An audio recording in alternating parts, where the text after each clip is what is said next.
Fascist Sheikh Hasina সরকারের সাজানো court Khaleda জিয়াকে মিথ্যা অভিযোগে সাজা দিয়েছিলেন। জিয়া অরফানেজ ট্রাস্ট মামলার রায়ের বিরুদ্ধে আপিল শুনানি শেষে কথা বলেছেন তার আইনজীবীরা। হাইকোর্ট বিভাগ খালেদা জিয়ার সাজা বাড়িয়ে দিয়ে আইনের মারাত্মক ব্যত্যয় করেছিলেন বলেও দাবি তাদের। বলেন, রাজনৈতিক উদ্দেশ্যে জিয়া পরিবারকে অভিযুক্ত করতে এই অভিযোগ আনা হয়েছিল। বুধবার আপিলের রায়ে বেগম খালেদা জিয়া ন্যায় বিচার পাবেন বলে আশা প্রকাশ করেছেন তার আইনজীবী।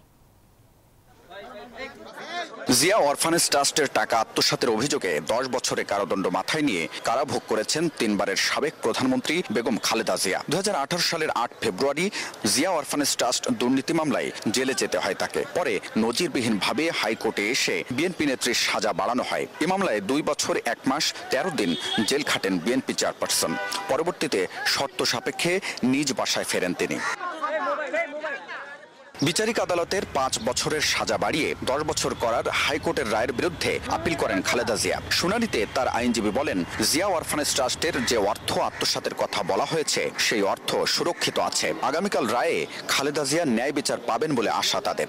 আগামীকালকে যেহেতু এই মামলার রায়ের দিন ধার্য হয়েছে, আমরা আশা করি দেশের সর্বোচ্চ আদালত থেকে আমরা ন্যায় বিচার পাব এবং তিনি সহ অন্যান্যরা খালাস পাবেন। খালেদা জিয়ার আইনজীবী বলেন, জিয়া পরিবারকে রাজনীতি থেকে দূরে রাখতেই এই অভিযোগ আনা হয়। আউট অফ পলিটিক্যাল গ্রাজ, ব্যক্তিগত জিঘাংসা, রাজনৈতিক প্রতিহিংসার কারণে মামলা দায়ের করা হয়েছিল। চতুর্থ দিনের শুনানি শেষে আগামীকাল রায়ের দিন ধার্য করেছেন আপিল বিভাগ।